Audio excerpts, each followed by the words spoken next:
Magandang araw mga kaibigan. Dalawang topic natin ngayon. Una, yung programa ng gobyerno, DSWD, yung walang gutom restaurant. Okay? Ang concept nito is mga nagugutom na Pilipino, papakainin nila ng libre. Kaya lang, saan manggaling yung pagkain? Yung mga tira-tira ng mga hotels at mga restaurant.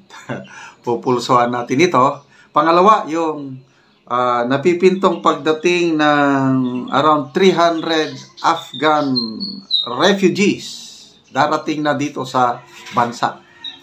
Pupulsuhan natin, ano ba ito? Makakatulong ba sa atin o malalagay tayo sa alakarin?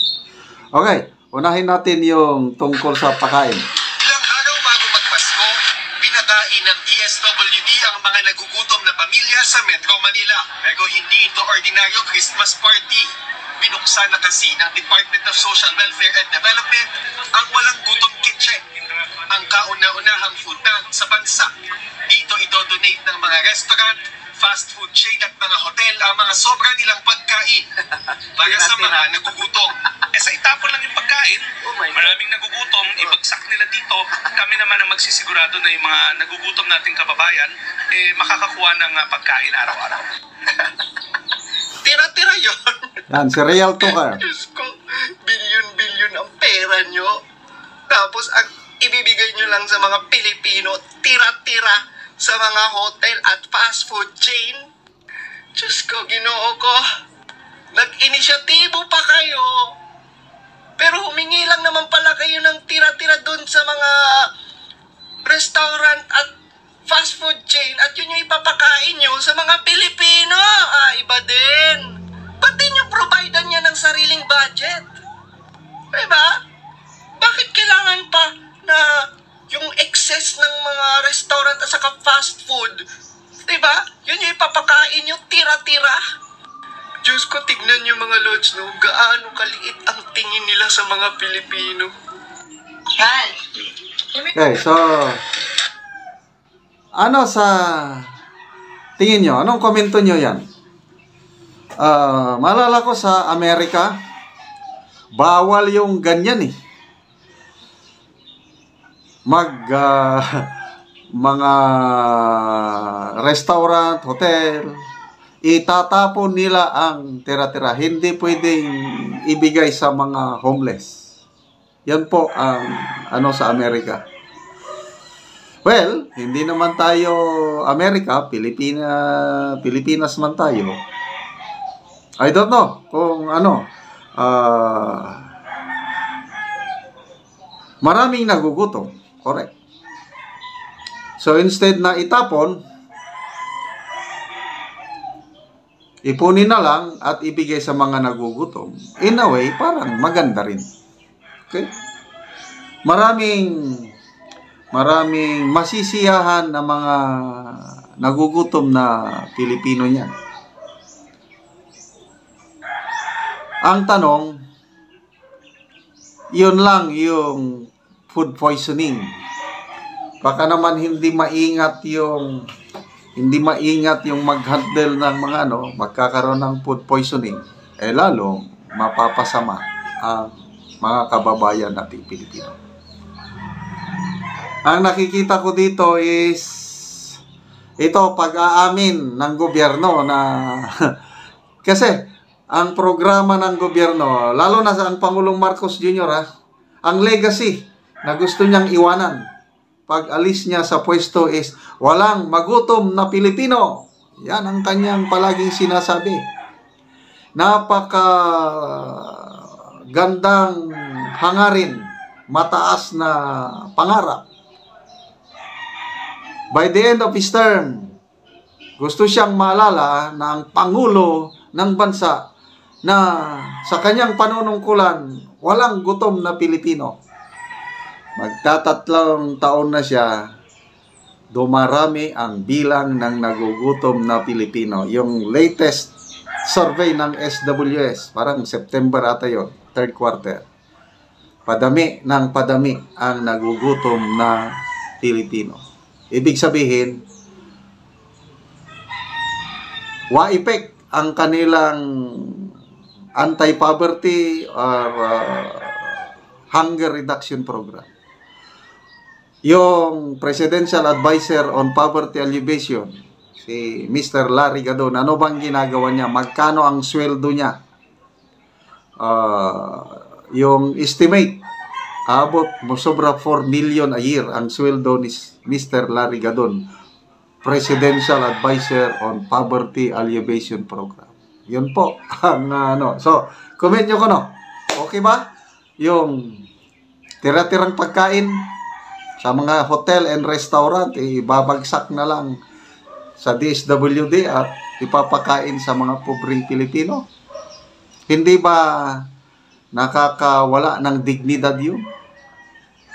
Okay lang sana kung wala tayong nababalitaan na mga billions of pondo, pera ng taong bayan na nilulustay lang sa korupsyon. Okay lang sana yun. Kaya lang, kung may mga nilulustay man lang dyan, bakit hindi mo na lang bigyan ng, kasi puros ayuda kasi ang gusto nila eh. Tinuturoan nilang mga Pilipino na maging tamad. Yung ganyang, yun ang negative na nakikita ko niyan. Magiging tamad ang Pilipino. Kung tuloy-tuloy ito, ang sasarap ng pagkain, kasi galing sa restaurant, huwag na akong magtrabaho. Pipila na lang ako sa walang gutom kitchen. Anyway, pasalamatan pa rin natin ang gobyerno. This daw na nakaisip niyan. I hope na walang food poisoning. I hope na hindi magiging tamad ang Pilipino. I hope na tuloy-tuloy. Na hindi lang sa Metro Manila, I hope every major cities, Luzon, Visayas, and Mindanao at merong ganyan. Marami silang mapapaligayang Pilipino. Okay, punta naman tayo sa isang issue. Yung pagdating ng ito, post ni Doc Lorraine Badoy. Watch, U.S.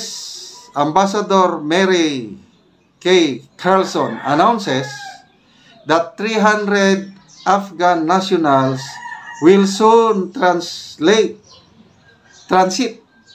darating through the Philippines to process their resettlement to the U.S. The move follows a deal between the Philippine government and the U.S. to temporarily host Afghan refugees. Ano sa tingin nyo? Maganda ba ito o delikado sa ating bansa? Magbasa tayo sa mga comments. Castro Teresa. Yan. Pabor ba kayo? Kaya lang, wala na tayong magawa. Pirmado na yung kasunduan eh. Dahil pumirma ang ating gobyerno, sumunod tayo sa kagustuhan ng US, hindi. Papasok at papasok sila. So, ang atin na lang, magreklamo na lang. Ito, si Castro Teresa, sabi niya, di ako pabor. Pero, sino ba naman ako? Ayun, yung sinasabi ko, wala tayong magawa eh. Nakakalungkot talaga na kaming mga OFWs, gusto man namin magretiro, pero sa dami ng problema sa ating bansa sa korupsyon, nagtitiis na lang yung ibang mga OFWs na manatili magbanat ng buto sa ibang bansa. Halos wala nang special gatherings na makasama ang pamilya namin, no? Lalo na ngayong Christmas at New Year. Yung ibang OFWs, lalo na sa service industry, kahit Pasko nagtratrabaho, life is not fair. Sabi niya. Nakakaawa talaga. Caper Miranda. Puro problema dinudulot sa atin ng administrasyon na ito. Iniupo natin para tayo'y pahirapan lang. Nakakagalit. Jones Biray. China has treated us better. And di nila nakita yun. China has more investment and jobs created for Filipinos here than that of the USA. Wala na itutulong sa atin Amerika lalo na nung pandemic. China unang nagbigay sa atin ng vaccine. And now this, anong benefits natin sa US para gumawa ng ganitong kalaking pabor sa kanila? Yung EDCA sites, siyam, walang renta, libre lahat yun.